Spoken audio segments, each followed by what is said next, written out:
Of Native Roots Radio presents I'm Awake. I'm here to ask you for your support. Finding honest Native-centered news is not easy, but with your support, we're able to provide accurate information about Standing Rock, Line 3, treaty violations, and COVID-19 in our Native communities. Please visit Native Roots Radio Network on Patreon and donate if you can. That's Native Roots Radio Network on Patreon. Pinigigi, and thank you for your support. The Walker Arts Center is a proud supporter of Native Roots Radio. Rooted in Lakota aesthetics of geometry, color, and pattern, Diani Whitehawk's abstractions are rich in meaning, honoring generations of Native artists. Explore her wide-ranging practice, including vivid beading paintings, sculptures, and video installations, in Diani Whitehawk's love language. The Walker is always free on Thursday nights, and citizens and members of tribal nations always get free admission. Plan your visit and get tickets at walkerart.org. Rebuilding Together Minnesota provides critical home repairs and safety modifications at no cost to low-income homeowners, with a focus on supporting BIPOC communities across Minnesota, because everyone deserves a safe place to live. If repairs feel out of reach, help is available. Their work helps older adults stay independent, support families, and strengthens neighborhoods. Apply during the application window through March 31st. Visit rtmn.org and select Apply for Help, or call 651-776-4273. Rebuilding Together Minnesota, where neighbors help neighbors. The city of Minneapolis is now on Native Roots Radio with Minneapolis AIR. AIR stands for American Indian Relations. Guest host Christine McDonald talks to people about important things affecting the city's Native communities. Minneapolis AIR dives into topics like public safety, public health, elections, and so much more. Tune in to Minneapolis AIR on Native Roots Radio from 5 to 6 p.m. on the second Wednesday of every month, right here on AM 950. The Walker Arts Center is a proud supporter of Native Roots Radio. Visit Diani Whitehawk, Love Language, an exhibition that celebrates the Sichangu Lakota artist. The exhibition, celebrating Whitehawk, closes on February 15th, centered on connection between one another, past and present, earth and sky, and traditions of Lakota abstraction. Love Language is a sweeping survey of Whitehawk's work. The Walker is always free on Thursday nights, and citizens and members of tribal nations always get free admission. More info at walkerart.org. With your AM 950 weather, I'm Patrick Lilia. Tonight, clear with a low of 6 below, then Thursday, sunshine with a high of 9. There's something for everybody at Cafe Latte in St. Paul, from award-winning soup, salad, sandwiches, and desserts to treats from the bakery made fresh daily, and a pizza and wine bar. Cafe Latte is located on the corner of Grand Avenue and Victoria Street. Check them out at cafelatte.com. Portions of Native Roots Radio may be pre-recorded. It's a good day to be indigenous. Get up, stand up. They are going to become more brutal. Cody Cup, hit me cut again. Because all the hippies were trying to be Indians anyway. They're going to become more repressive because it's a matter of dollars and their illusionary concepts of power. Hey, Victor. We must live in balance with the earth. And also with recent happenings at Wounded Knee. I am awake. Welcome to Native Roots Radio presents I'm Awake, and I'm your host, Wakanja Hade. Hey, Karagi, to all my friends and relatives in four directions. You are listening to Native Roots Radio presents I'm Awake, and I'm your host, Robert Piley. Hey, we discuss local, national, Native news and events, and as you know, Native issues are human issues, and human issues are Native issues. Hey, I want to, before I get going here, I want to give a big shout out to the Lieutenant Governor who was at the ceremony at the powwow grounds today and spoke unbelievable. We're really hoping and pushing to have Peggy be our next state senator, and so we are really excited. And she's always shows up to what's happening in the community. And again, big shout out. One of the things, one of the kind of fun things that I want to talk about real quick before we bring the guests on is that Bruce Springsteen has done another a song, and it's the streets of Minneapolis, so check that out. And it's great to have a person like him supporting us here in Minneapolis. We need all the support we can get, and again, shout out to all the warriors out there and all the allies out there that are fighting along with us, and welcome again. And I want to welcome everyone to the fight that we've been fighting for over 500 years here. A couple other things. One of my friends and and she's been under ill health lately, and she's a veteran. She put something out. Relative Sandy Whitehawk put something out, and she's been at the VA, and she says she put this out as a veteran. I know how vulnerable we can be when our lives are placed in the hands of others for care. Alex Petty took exceptional care of me during one of the hardest times in my life while I was hospitalized at the Minneapolis VA. I was very sick, and he truly understood me. So that's really, what we're talking about here, community and prayers out to everybody, and stay strong, and don't do anything crazy, but definitely get out there and do your thing. Again, so I got a great show here. I got some old friends that, well, they're not old, but they're old friends coming on. We're going to be talking about the snow snake, and that's hard for me to say, but I want to get Kaesha on right away. Hey, how's it going today? Good to see you. Welcome to Native Roots Radio. And Bill Quackenbush, our friend, and it's great to have Bill on again. Now this is 2 days in a row that we've had Ho-Chunks on the show, Kaesha. So hey, take it away. There's a lot to talk about here, and so glad that you two could make it here, and I'm excited to amplify what's going on. Yeah, you bet. Hi, everyone. This is Kaesha Baloch, Managing Director of Great Lakes Lifeways Institute, a 501c3 nonprofit rooted in land-based education, cultural practice, and community care across Minnesota, Minneapolis, and the Great Lakes region. I'm especially grateful today to be gathering and sitting beside you folks online, but also here at the ever-cool McGeezy recording space here in Minneapolis off Lake Street. And I want to lift up the Indigenous youth and staff who've helped set me up to be here with you. Deep gratitude to McGeezy for holding it down. I'm really glad to be back on Native Roots Radio with you, Robert. You and I first connected through the Stop Line 3 Resistance, bringing folks together in defense of water, land, and community. And that same spirit of collaboration continues in this work today. So right now we're moving forward as an organization with a snow snake revitalization project made possible through funding through the state of Minnesota, specifically through the DNR No Child Left Inside program. And this opportunity supports training educators, mentors in snow snake making, track building, storytelling, and language. So youth can come outdoors, connect to cultural teachings, and build relationship with the land.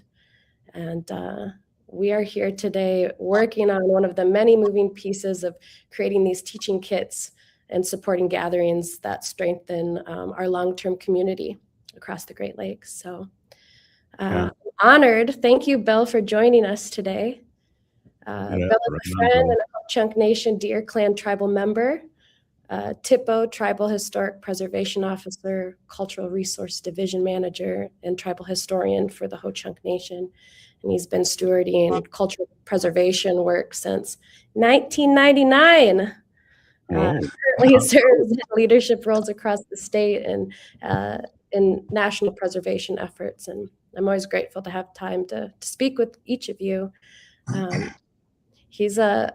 I would call you a master snow snake maker, and definitely a record holding thrower, and a force to be reckoned with while playing on the ice. So, Bill, I'm grateful you're here.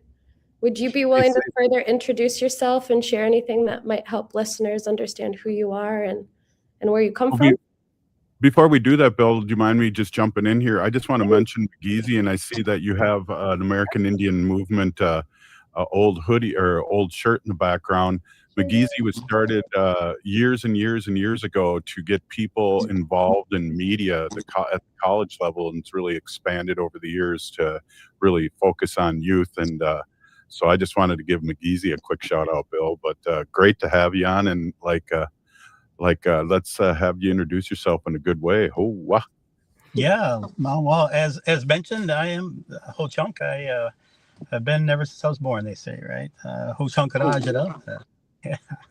Now what Chuggy Hingade. And my name's Knocks Down Fence and in our language there. And They say Bill Quackenbush obviously is our tax-paying name that gets stuck on these paperwork in this Western society. So I would, it's interesting when you mentioned, how long, I've been working in preservation there since 1999. It seems like I've been doing it forever almost there. And but it seems like just yesterday I can remember first starting for work for our tribal nation there in our Heritage Preservation Department oh so long ago.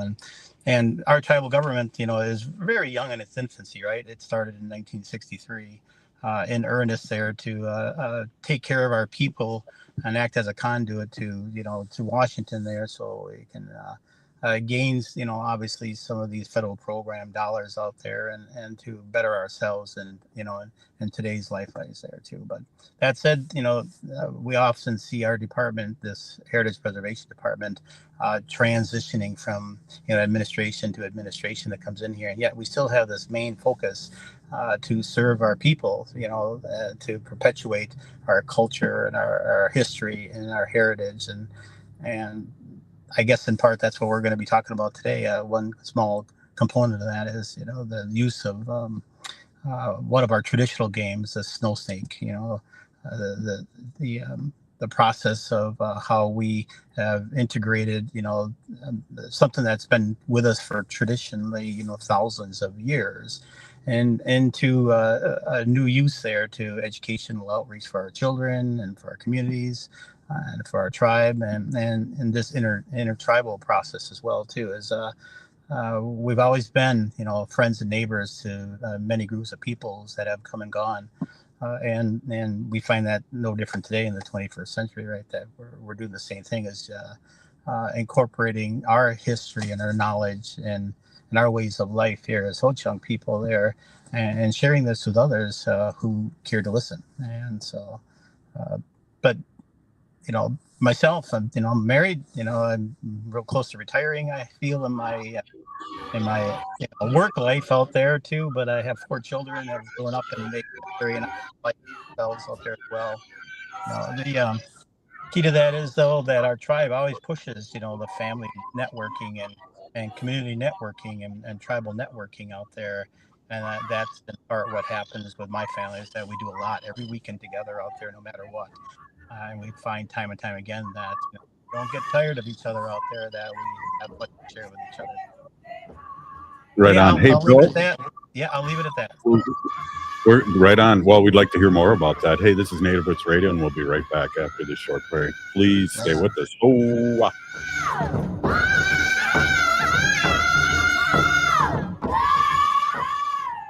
The Walker Arts Center is a proud supporter of Native Roots Radio. Visit Diani Whitehawk, Love Language, an exhibition that celebrates the cekg Lakota artist, centered on connection between one another, past and present, earth and sky, and traditions of Lakota abstraction. Love Language is a sweeping survey of Whitehawk's work. The Walker is always free on Thursday nights, and citizens and members of tribal nations always get free admission. More info at walkerart.org. Rebuilding Together Minnesota provides critical home repairs and safety modifications at no cost to low-income homeowners, with a focus on supporting BIPOC communities across Minnesota, because everyone deserves a safe place to live. If repairs feel out of reach, help is available. Their work helps older adults stay independent, support families, and strengthens neighborhoods. Apply during the application window through March 31st. Visit rtmn.org and select Apply for Help, or call 651-776-4273. Rebuilding Together Minnesota, where neighbors help neighbors.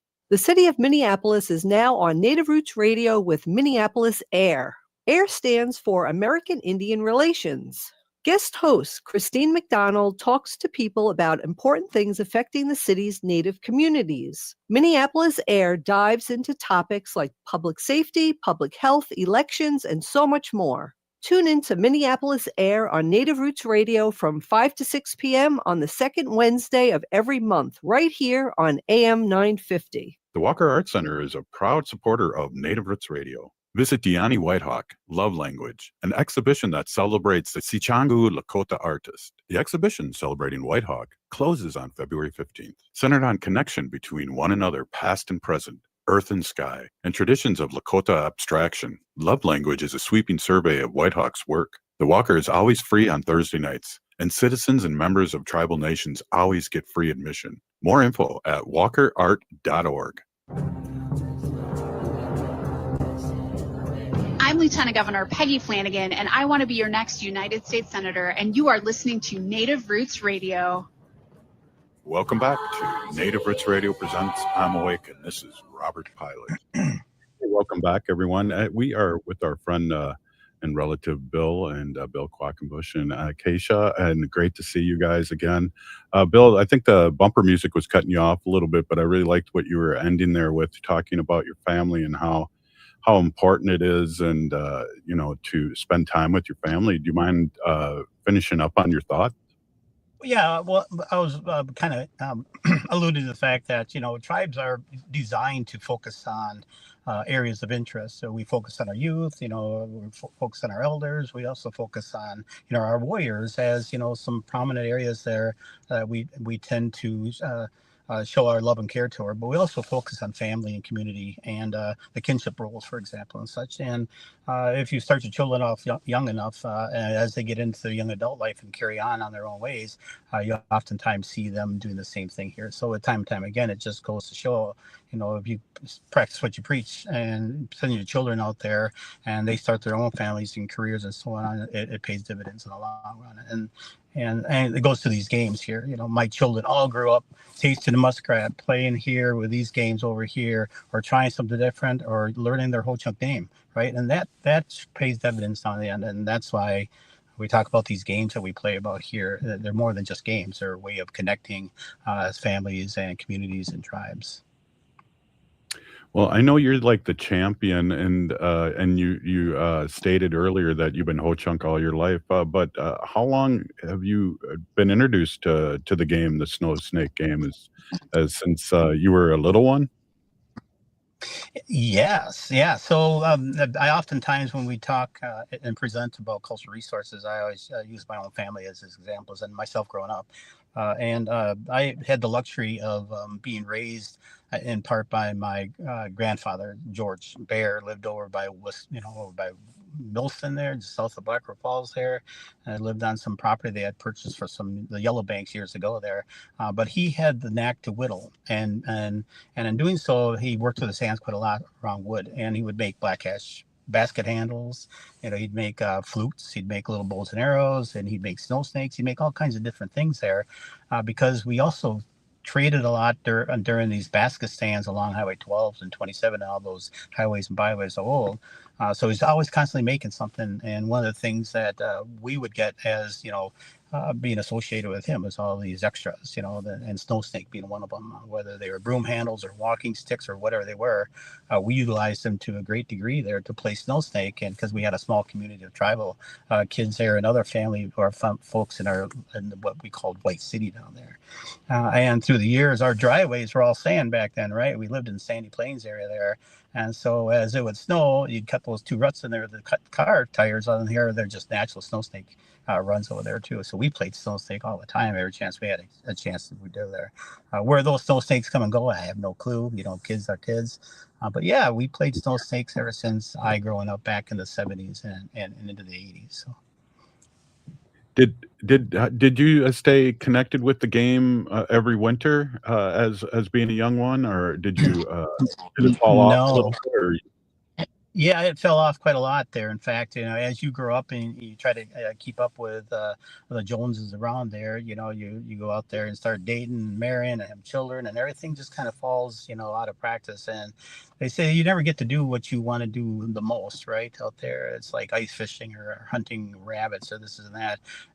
You wish you could do it all the time, but other things take the place. And these traditional games fell along the wayside real quickly after you get into the adult life out there too. Wow, really interesting. I don't know how to ask this, but how has the game, touched you personally and culturally, Bill? Well, I have, I myself, I have the luxury of working in a department within our tribe, that focuses on the revitalization of our, our cultural components that was stripped of us, over the last, 300-400 years. Over the removals. Obviously, everybody are well aware of these Trail of Tears. You always hear these, these big stories, of other tribes talking about. We have our own Trail of Tears, right? Of being removed from our ancestral footprint. No less than 4 different times. Turkey River, Iowa is our first one, all the way up to Long Prairie, down to Blue Earth, and all the way out to South Dakota. And every time they would move us as a people, and this happens time and time again with most tribes that have, this story to tell here, is that, they were designed to take us away from our culture and assimilate us into the American way of life, or we would have ceased to exist. And so as they would pick away at our culture, they created these boarding schools, these mission schools, these industrial schools, all designed to take away slowly, the culture that our parents and grandparents had away from the children that they're putting through these schools. And so necessities of life was priority there just to stay alive back in there. So you focused on what gets you from day to day. And oftentimes items such as these games, and other aspects of our culture soon fell along the wayside even then. So our tribe, our government, obviously, when we established it in '63, our main focus in the field of preservation was to bring back and inculcate back into our tribal communities there, and our families and our communities within our people there, certain cultural aspects slowly through time there, in order to regain some of this knowledge. And I've heard elders say quite often that if we had learned it once, it isn't rocket science. It can be relearned again. We just have to be able to do it together as a people. And this snow snake is a good example of that, of how it ebbs and flows. But we've had this for tens of thousands of years, the same opportunity to practice, what gets us through thick and thin out there, our hunting practices, for example, and create games out of that to remain strong throughout those off periods of time out there in order to keep us who we are as a people. Yeah, absolutely. And what do you think, snow snake, how important is that to the community? And I know it's gotten bigger here. I know you've come here in the Twin Cities and set up a whole snow snake thing for our young ones, and I got to whip that snake down there a couple times. So how important is this to our community? Oh, it's very important. I mean, as we slowly reintroduce, different components of, our culture back to our families, we oftentimes will do it in our tribal communities for the whole chunk. We're scattered about, we're at-large tribe, right? So we have communities all across Wisconsin and to Minnesota and down into Illinois. So we have to think of ways of doing this in a practical, efficient manner.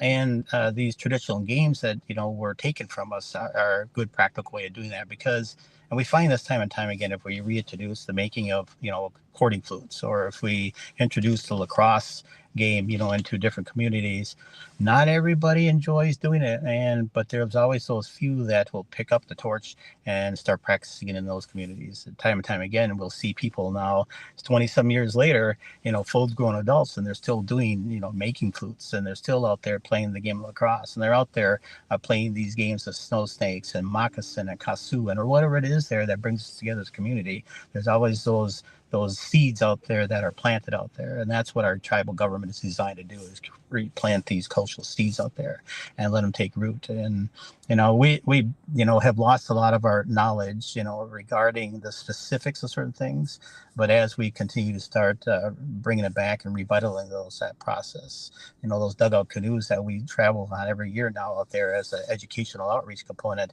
we find something about that new every day about those dugout canoes out there, and it's just a slow process of regaining that knowledge.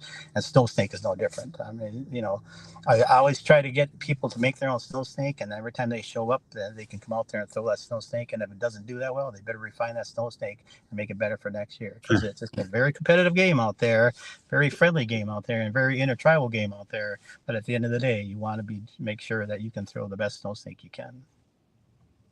Well, Kaesha, I know Bill's very humble, but he's a 4-time champ on the snow snake, correct? He sure is. Yeah, I not to talk too much about that there, but I always say the Ho Chunk has a little advantage over those other Great Lakes tribes around us there too. The Menominee, they're competitive, but they're lovers and they're not fighters. We always say about the Menominee people, from our part, obviously out there. And those Tanabe people out there, they got like little dinosaur arms. They don't have the ability to stretch. Yeah. Now I'm talking Yes, competition they here. do. They may have longer arms than we do there, but this is just something we do when we get around the Snow Snake event there. Just this friendly competition, and we like to talk, a lot of talk out there. But the proof is in the pudding. You got to, at the end of the day, be able to throw that Snow Snake on the far end there. And I've been doing it most of my life. My children's been doing it growing up there, and it pays, to continue to practice something throughout your life. So. Wow. Hey, we're here with Bill Quackenbush, four-time champion snow snake. Boy, I told you, Kaesha, it was going to be hard for me to say snow snake. And yeah, thanks. We're going to take a quick break here in a moment, but I really want to talk about the teachings that come along with this, and in the next segment, and then there's an event coming up too, Kaesha, that I really want to talk about. That's coming up really soon, and hopefully, Bill's in his car right now, and hopefully, when we come back from commercial, we'll still be able to see him. Oh, hey, right on. Hey, this is Native Roots Radio, and we're gonna take a quick break and be right back. Oh.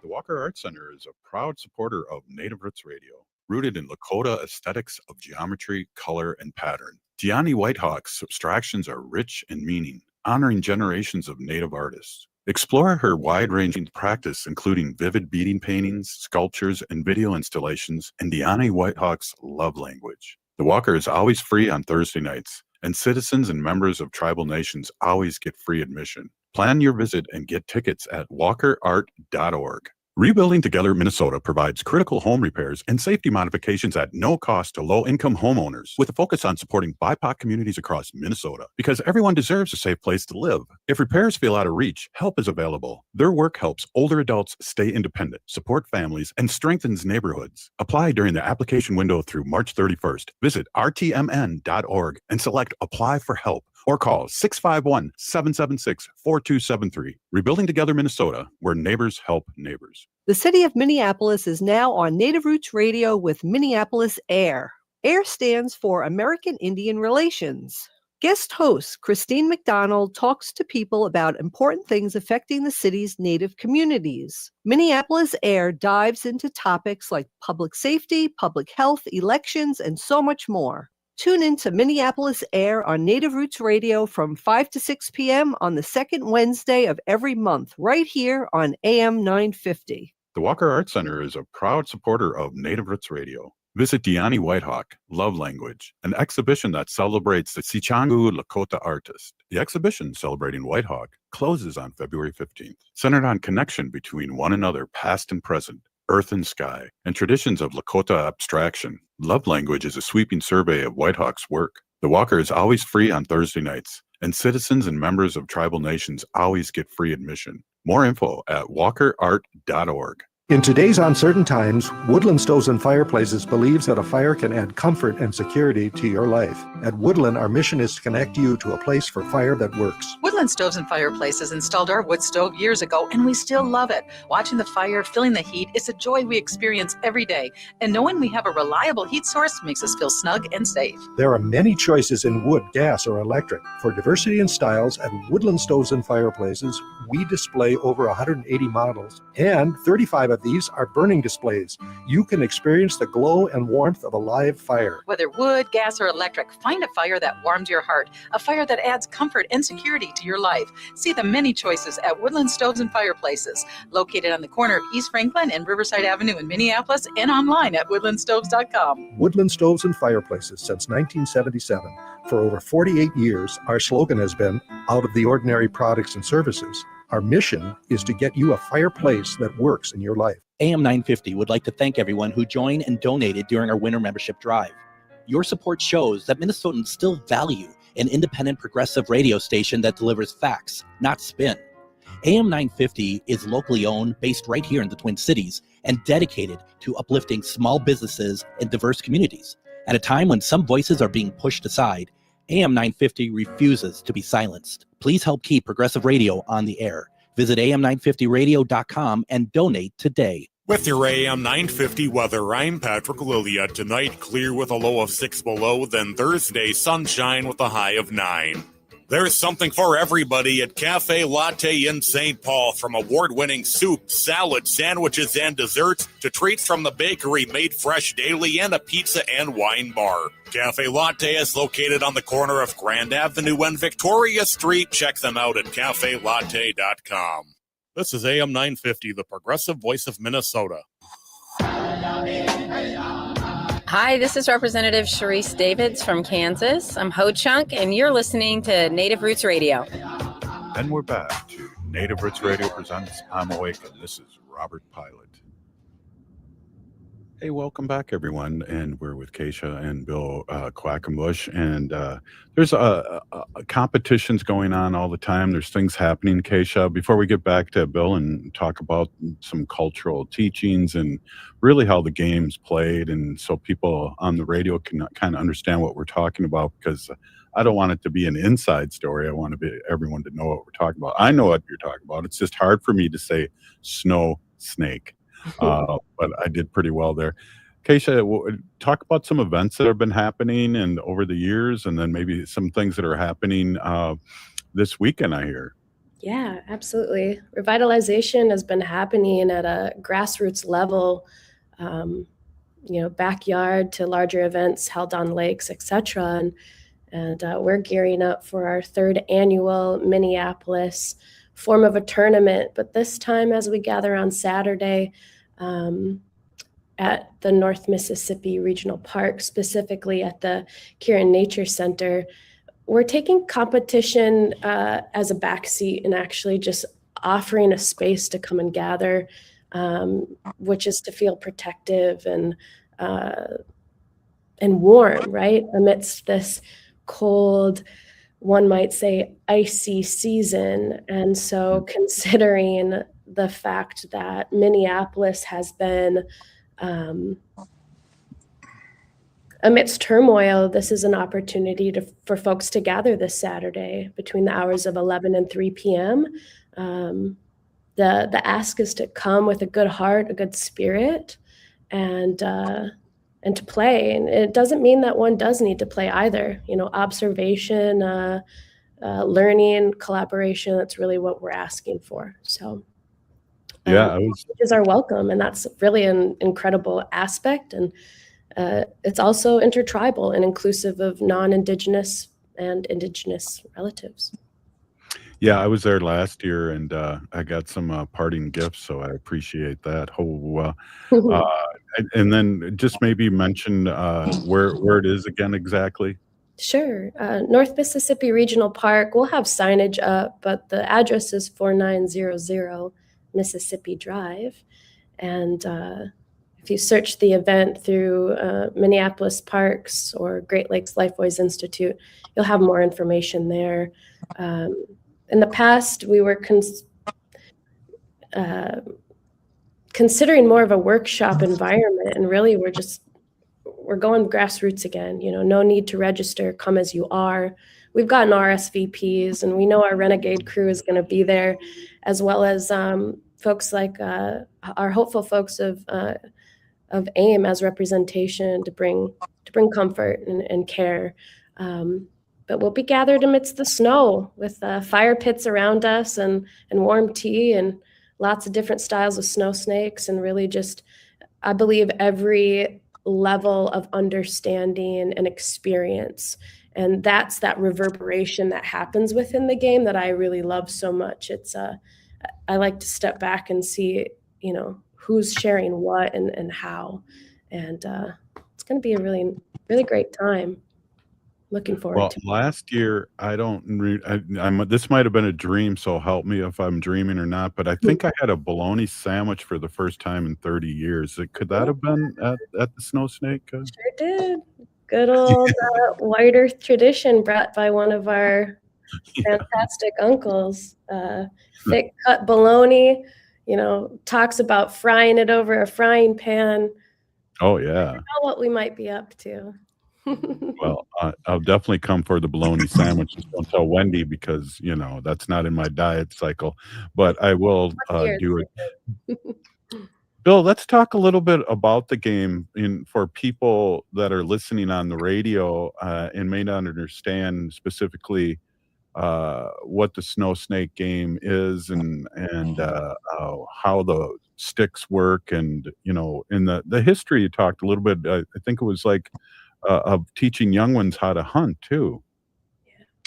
Yeah, most all of traditional games are based off practicality of keeping our wits smart, for a gambling purpose, right? Or game of lacrosse, they call it the Little Warrior, right? They how to practice together as a group of men out there to seek one objective, the goal, right, in war. And Snow Snake is the same thing. It allows us to continue to practice from a period of time when we utilize, the process of throwing spears to, a large extent in order to harvest our game, and that's where that comes from. That snow snake is no more than, a straight long shaft of dense wood there. And oftentimes, they're shaped to the process of where, they used, a spear, for example, way back during the last glacier episode to harvest, that megafauna or out there, those mastodons, short-faced bear, and whatever it was out there that no longer exists.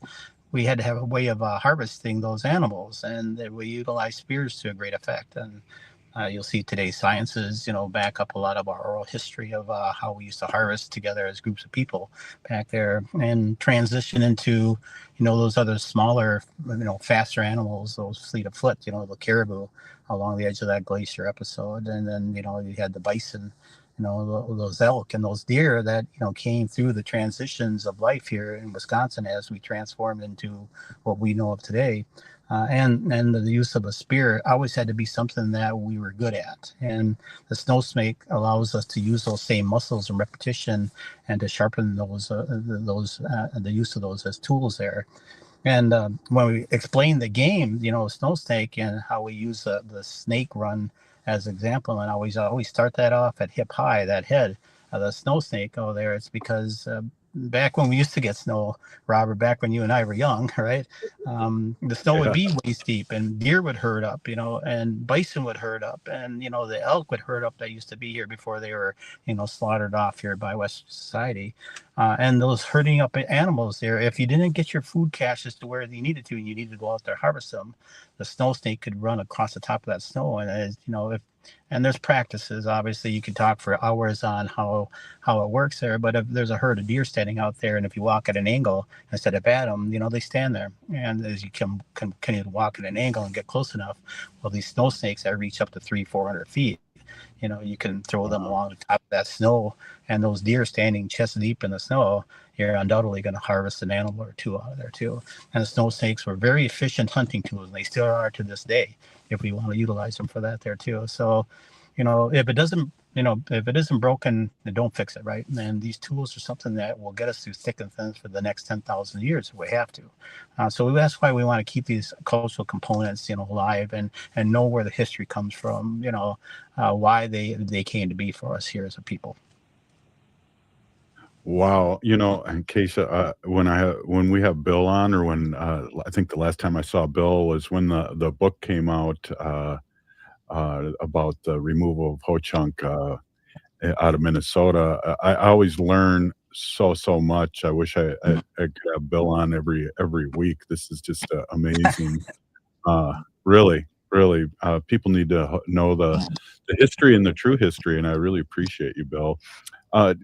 So one of the things that I wanted to ask too, and you kind of touched on it, Kaesha, but talk about a little bit about how the community used to recognize, I guess you want to say winners, but how did that go? Well, I've seen in these modern times varying ways. My favorite experience has been the giving blanket. So you show up with your generosity and your spirit and with a gift to put on that blanket. And based on different structurings of tournament, it might be by age range, etc. Then there's, distance throwers. If we're in certain areas of maybe Bemidji, we might be playing for accuracy with hula hoops. And so really part of this gathering within intertribal, what I've observed and been a witness to is that it is based on agreements of whom is there and who steps up into leadership. And I'm really proud to be able to watch the gifts that ebb and flow. There's incredible opportunity from a bag of rice to hand harvested medicine, etc. So that is one plug to mention, that for those that are in our area and willing and able to come and join us, it really is the invitation. Bring a gift. It's an incredible way to support your community, and you might leave with something that was meant for you, in my opinion.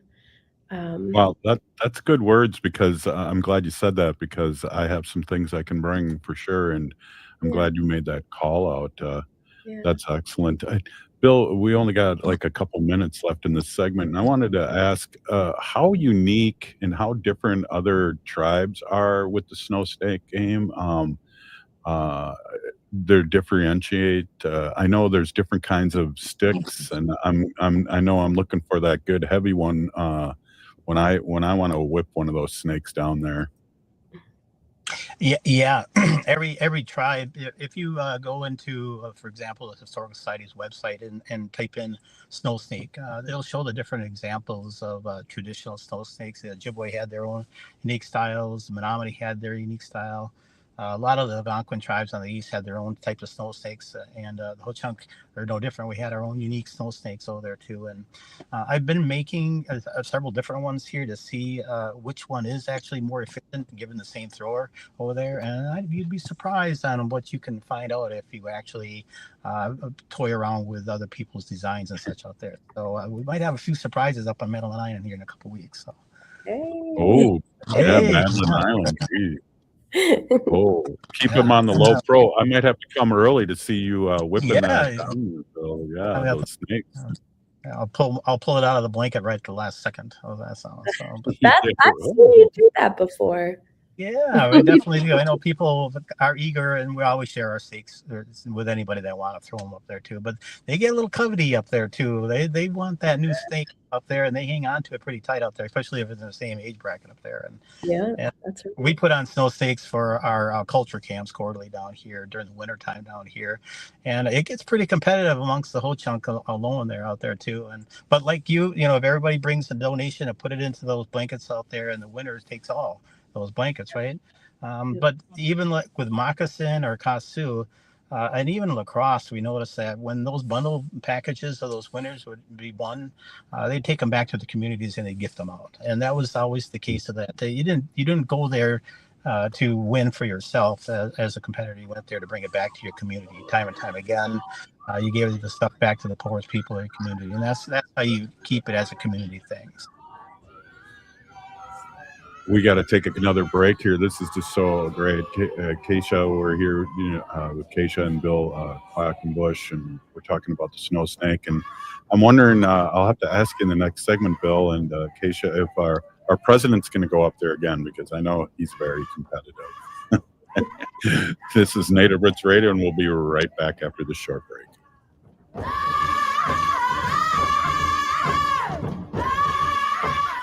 The Walker Arts Center is a proud supporter of Native Roots Radio. Visit Diani Whitehawk, Love Language, an exhibition that celebrates the Cekg Lakota artist, centered on connection between one another, past and present, earth and sky, and traditions of Lakota abstraction. Love Language is a sweeping survey of Whitehawk's work. The Walker is always free on Thursday nights, and citizens and members of tribal nations always get free admission. More info at walkerart.org.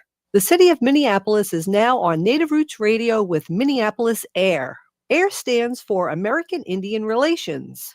Guest host Christine McDonald talks to people about important things affecting the city's Native communities. Minneapolis AIR dives into topics like public safety, public health, elections, and so much more. Tune in to Minneapolis AIR on Native Roots Radio from 5 to 6 p.m. on the second Wednesday of every month, right here on AM 950. Rebuilding Together Minnesota provides critical home repairs and safety modifications at no cost to low-income homeowners, with a focus on supporting BIPOC communities across Minnesota, because everyone deserves a safe place to live. If repairs feel out of reach, help is available. Their work helps older adults stay independent, support families, and strengthens neighborhoods. Apply during the application window through March 31st. Visit rtmn.org and select Apply for Help, or call 651-776-4273. Rebuilding Together Minnesota, where neighbors help neighbors. The Walker Arts Center is a proud supporter of Native Roots Radio. Visit Deani Whitehawk, Love Language, an exhibition that celebrates the Cekg Lakota artist. The exhibition, celebrating Whitehawk, closes on February 15th, centered on connection between one another, past and present, earth and sky, and traditions of Lakota abstraction. Love Language is a sweeping survey of Whitehawk's work. The Walker is always free on Thursday nights, and citizens and members of tribal nations always get free admission. More info at walkerart.org. Oh, this is Dallas Goldtooth, and you're listening to the Native Roots Radio. Hoka, hicha, wecha. Welcome back to Native Roots Radio presents I'm Awake, and this is Robert Pilot. Hey, welcome back, everyone. We were with our friend Kaesha, a long-time friend, and haven't been on the show in a long time. A lot of battles. We've been together with Line 3, Dakota Access Pipeline. You know, I just got to remind you, too, we started this radio show 10 years ago because of the Dakota Access Pipeline and Standing Rock and all the misinformation. And it's really been a great process to be able to talk about culture and the positive things that happen in our Native community. And Bill, I just am so happy you're on. I learned so much from you. And before we talk a little bit more in depth, Kaesha, about the snow snake, I want to finish up what I was just saying. Is our president going to be showing up this year? Yeah, Bill? That's what he had been alluding to. Yeah, he had hinted at that there too, and he had told Paul up there at Metal Island that he's going to show up a couple hours early, actually, there to check out the track. So if he doesn't ride up with me, for sure, we'll make sure he gets on there. So I know they shut down the ferry here recently, so they have the air buses going across right now. So. Wow. I have never, Kaesha, I've never been to Madeline Island. During the winter, it'd be great to get up there. I have to really talk to you after the show and figure out how to get up there and get that snow snake wrist going, and arm and shoulder and the whole thing that goes into it. I know most people listen to us on the radio, but we do have a couple thousand people daily that watch us on our other platforms, YouTube and Facebook and Blue Sky and X. You have a stick there you want to show those people, and maybe explain it to our people that are on the listening on the radio? Oh, wait, I got you muted. Hold on. Start again. All right. There you go. No problem. As mentioned earlier in the show, I'm actually here at McGeezy off of, in Minneapolis, their generosity in hosting us today. And I've got examples right here. I've got a Menominee style snow snake, and really an incredible toss down a real icy track that's packed in. Here I've got a blank for a Dakota style, based on some photos of Smithsonian. And students are actually downstairs workshopping currently with educators, a bigger part of revitalization that I'm real grateful to be a part of, just one of many. But here, last, a mudcat. And so really the depth to the insight and knowledge that has been carried by such a deeply rooted and community-based practice has, everything from balance points and styles to weight and type of wood grain based on, the season and what was happening in that day. So as you mentioned, on Madeline Island, we've actually had a snow snake track since early December, and it just keeps getting groomed and played on and loved up. So really all are welcome. It's if you can bear the cold and get yourself across that beautiful lake. We always say, offering just gratitude for being a guest in and on the land is one way to show up, and friendly and competitive demeanor with good humor is probably second best. I'm looking forward to our upcoming time together. Traditionally, we gather on the weekend of Valentine's Day on Madeline Island, and it's sort of the end of the tournament. So I'll mention that this Saturday we are gathering in Minneapolis at the Nature Center off of North Mississippi Regional Park, Kieran Nature Center, for our third season of gathering. So we've got different mentors and advisors and youth showing up with a lot of new folks who have actually RSVP'd saying they want to workshop. So it's, yes, at its humble basis gathering, and we'll ebb and flow. But at another level, we'll actually be talking about how to set up the game, how to score, build a track, maintain a track, and all of that. So I hope to see you all there. And you can find out more information on probably any of our social pages. Yeah, and I'll be sharing it out too. Bill, that first snake looked like a fish. Put that up again. The Menominee fish. Is that? Yeah. I mean, they're all so different. Yeah. We have our own unique ones as well. We have this one that I've been playing with here, trying to figure out how it actually works, because by looking at the shape of the traditional one that they have in the archives of the Smithsonian for the Ho-Chunk here, it doesn't even look like it would work. But when you actually make it and design it the way they had on there, and you throw it in its right realm in that trench and that track, the snow track over there, that thing just flies. It's pretty incredible. It's actually where the belly touches the ice, and the snow is where the contact of the ice is where ultimately it is. So. Yeah, Wow. on this style too, if you get down there, it's really just touching at just a small portion, really. So it's a science. Makers and community have a real gift. Yeah. Well, it's awesome that the Ho-Chunk has the secret weapon going on there, and definitely we're gonna find out. So it might be so secret that we just don't even have it here for you folks who are listening or tuning in with visuals. It might be saved for Madeline Island. Oh, Sure. Yeah. Well, we only got like a few minutes left here. Bill, what else are you working on? I know this is you're constantly working and preserving and mentoring, and I just appreciate your knowledge about our people here, and we've been here 10,000 years, and I always love when you talk. What are you working on in the coming year? I know you're always busy.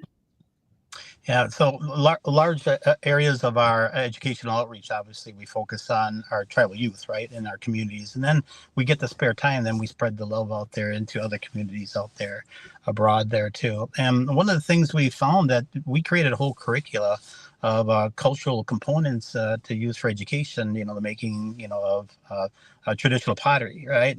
From the woodland to the Oneota style pottery is something that we want to bring back and revitalize to find pottery makers out there in a practical way. They always say if it hits the fan tomorrow, are you going to survive or excel and be vital, as a community? And we've lost a lot of that process. So we want to get them back, right? The making us snowshoes out there. When's the last time you've seen anybody make a toboggan right out there? And these are the ways we used to transport a lot of materials across the snow back there. And we're always going to have a winter in Wisconsin. We have the luxury of 4 seasons out there, but we don't know how to live in the winter as well as we used to out there. We cocoon ourselves in there too.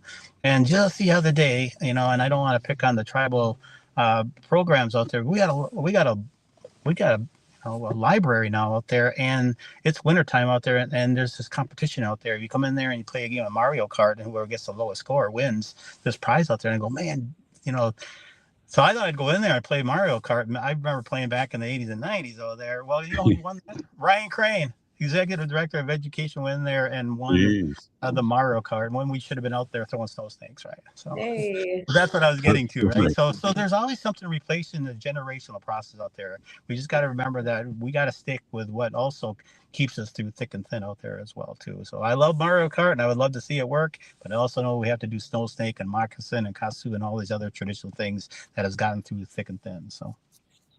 Well, I always told my students, Bill, that this government is not going to last forever, and we got to be ready. And I think you're kind of alluding to that. And I always told my Native students, we're not ready. So keep up the great work. We only got like 30 seconds. Kaesha, one more time on the event this weekend. You bet. Yeah, we are gathering in Minneapolis, intertribal, all levels, beginner to advanced, over the game of snow snake, friendly competition, humor, community, warmth. Check us out through the various platforms on how to get there and the time frame, but we're asking you to come with a good heart and to stand in solidarity with us during these very cold times. Dress warm and bring a gift if you can. Something might just find its way to your hands that you never knew. Right on. Thanks, Bill. Quackenbush. Thank you, Kaesha. We'll see everyone tomorrow. Ho-wah. Take care. The city of